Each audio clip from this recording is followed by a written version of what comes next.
What's up, everyone? It's Aaron, and today I'm going to be taking a look at NewAge's H01 Flipper. So some of you may be saying, why is he looking at this old figure? Well, there's several reasons. The first is this is still a pretty new channel, and Bumblebee has yet to grace it. So I figured, why not get one that's near and dear to my heart onto the channel with a quick review here. The second reason is he's most likely about to be replaced in my G1 Legends display by NewAge's new Bumblebee figure, Herbie, which hopefully I will have in the next month or so, and I will get him on the channel with a review for you all then. But the final reason is that this guy, when we talk about a pocket bot, the concept of that, he really epitomizes it to me. This is a toy that I have many times just stuck in my pocket and taken to work and put on my work desk. I've taken him to friends' houses. I've taken him down to the river to just chill out and take some pictures. He really is a pocket bot to me. So for those reasons, I figured let's get him onto the channel with a quick review here. So let's not waste any more time with that. We'll take a look at the box, accessories, etc., and get into it. So here's the box he comes in, and this was NewAge's very first release, so you can really kind of see they've come quite a ways. But yeah, your basic, sort of product shots, 2018, which is an eternity in this sort of niche area of Transformers collecting. Um, I'm not even sure whose Optimus this is. Maybe DX9's will be my guess. I would guess these are the Masterpiece, Sparkplug, and Spike figures. But they show him fitting in the trailer. He does fit in my Magic Square Optimus trailer, so that's pretty cool. But yeah, that's about all there is to that. As far as what else he comes with, I about dropped the only other thing he comes with. He comes with his instructions and his pistol, just done in black plastic. It's got a little bit of molded detail there. Looks pretty good. And obviously, he will hold this totally fine now. As you probably know, his hands are molded at this angle to help with how he transforms, and there's no movement there, so he does hold it sort of at a weird angle if you're looking at it from that direction. But I still get plenty of cool looks and poses and pictures with him holding it, so it's not really that big of a deal. But yeah, that's all he comes with, so let's take a look at him here closer. And I love this head sculpt. Some people aren't a big fan of it, but it's very round and cheery and happy, and it's just a warm, friendly face. And that's what Bumblebee should be to me. So the eyes help, the blue painted eyes, they really reflect the light, as you can see, really well, so they look nice. I like his very pronounced horns here. They're pretty cool. And his head is on a ball joint, so you get 360. Not really a whole lot up and down. I mean, a little bit. But you do get a pretty decent amount of attitude here with him. Squeaky attitude. But yeah, I'm a big fan of this head sculpt. So his torso, it's fine. You've got metallic blue on his windows and everything in alt mode, so that looks good. Obviously, I've put a sticker here, as I do usually. His arms are on a ball joint, obviously, so you're going to get 360 there at the shoulder. You do have a reverse butterfly due to transformation, so that's pretty cool. It's pretty useful if you want to get some, like, Naruto running going. But elbow is also on a ball, so, you know what you're getting, range of motion there, no wrist rotation. So, his legs just got ball joints here at the hip, and you get plenty of movement here on that actual ball joint. And you get knee bend a little past 90. You do have some ankle movement here with a joint here in his big old feet. And a lot of people don't like the big old feet, but I like them. I'm fine with them because They help me get some pretty dynamic poses, as you saw earlier going with him. So he can also do the full splits and kick all the way forward and back. So he's got a really good amount of articulation. A little bit of paint here on the bumpers here. His hands are painted, and as you'll note, they are starting to wear a little bit due to the pocket bot aspect of him. And he's definitely wearing back here where I painted him a whole bunch.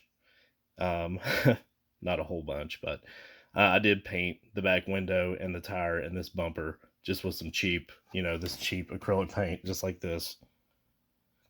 And just sprayed over it with some dull coat. And that works pretty well. So, but that's only going to work so well if he's rubbing in your pocket all the time.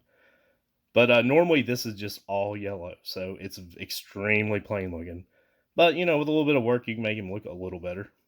So that's about all there is to him as far as articulation and looks. So I've been taking some magic lessons from Andrew, my fellow reviewer on the channel here. Some magic lessons. Let's see if I can get some good size comparisons in for you guys, alright? Come on. Okay, yeah, okay. So there he is with some fellow NewAge Autobots. So you can see how that works out. Obviously, he's going to scale very well there. And I will go ahead and say now that the NewAge Bumblebee is listed at pretty much the same height as this guy. So if you're looking for size comparisons to kind of know what to expect there, it's more or less going to be the same as what you're going to see here. So let's get some more going here, shall we? And yeah, with some NewAge Decepticons. There we go. And that looks, finish out your NewAge looks there with that, I guess, right? So let's try this again. And here we go with some Magic Square Autobots. And I still think this works pretty well, personally. I've had no problems with scaling this guy in my display with all of these figures, so I think it still looks pretty good. And let's do some more. And oh, there we go with some Iron Factory figures here. And there went Windblade.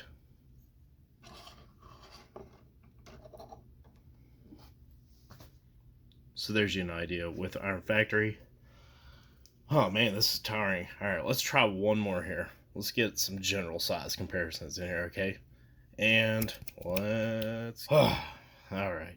And with some general size comparisons for you, there's a 3 3/4 inch action figure from Mattel, a Lego figure, and a mini-mate from Diamond Select Toys. So, hopefully that gives you a good idea of how little and teeny tiny this guy is. So, let's not waste any more time though, and let's get him transformed. So, what I like to do is go ahead and just start with his feet. Open his heels here, which are his doors. And you can go ahead and lay his legs down. Like so. You can go ahead and fold his wheels out if you want to. His legs are basically done other than tabbing them together. So we're going to come right here on his back. And this part right here will just flip up and out. And you will see on either side you have these little panels. And you can just kind of touch them right at the edge of the hinge and pull them out. You should have no problems doing that as far as that goes. So then you're going to just bring his torso up like that. And you can just go ahead and close that up. And his rear wheels are folded inside his torso there. So just bring them down on these hinges like so. And he's starting to come together. We'll go ahead and get his arms into place. So what you're going to do with them is take them on this hinge and just rotate the forearm until it lines up like that. Alright, now we can go ahead and tab his legs together if you haven't already. And we'll go ahead and bring this whole assembly down, and his hands are just going to plug right here inside of his feet. And you may have to push this bit a little bit, try and get it straightened out. There we go. And there you pretty much go.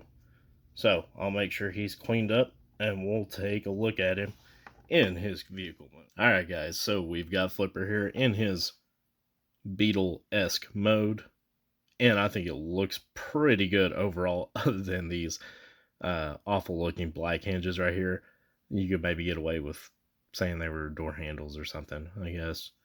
But other than that, I think he looks pretty good, especially with the extra paint. Although I think I just rubbed even more paint off of this while I was transforming him. So something to add to the to-do list to touch him up, I'm sure. But anyway, obviously these are not real wheels. They do not move. They're just plastic. So he does slide though, if you want him to slide.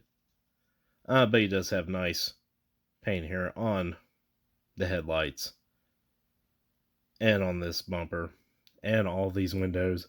And it's just, you know, I get that they wouldn't paint these parts because they weren't really using that paint maybe, but I don't understand why they didn't just extend this metallic paint to this rear window. I'm not sure why.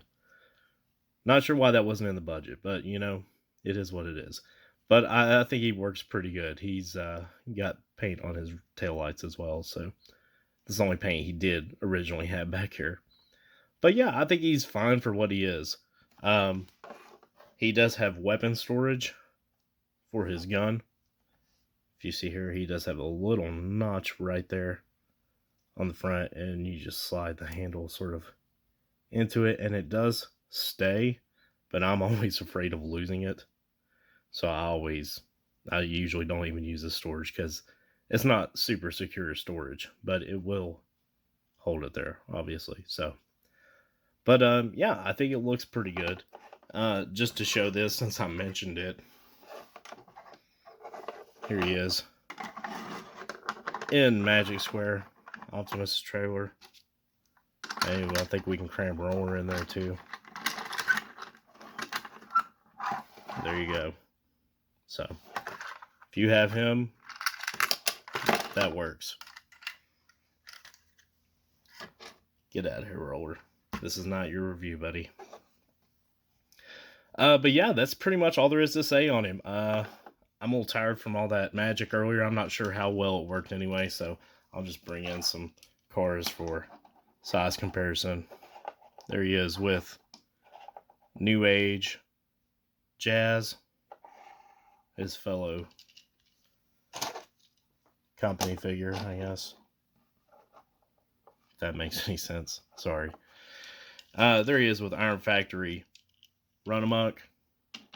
There he is with Hasbro Deluxe Class Bumblebee from the Netflix limited run or whatever it was. There he is with a standard Hot Wheel diecast car. So there's you some vehicle size comparisons for him. So yeah, final thoughts on this figure. I like him a lot. I mean, you may not, and that's totally fine. Magic Square's figure is very good, although I'm not a big fan of the face. And like I said, he'll probably be getting replaced on my actual shelf by the new NewAge figure. But this guy will always have a place in my collection. So if you can find him for, I would not pay more than 25 to 30 US dollars at the absolute max. And that's if you like him, if you really like what you've seen here.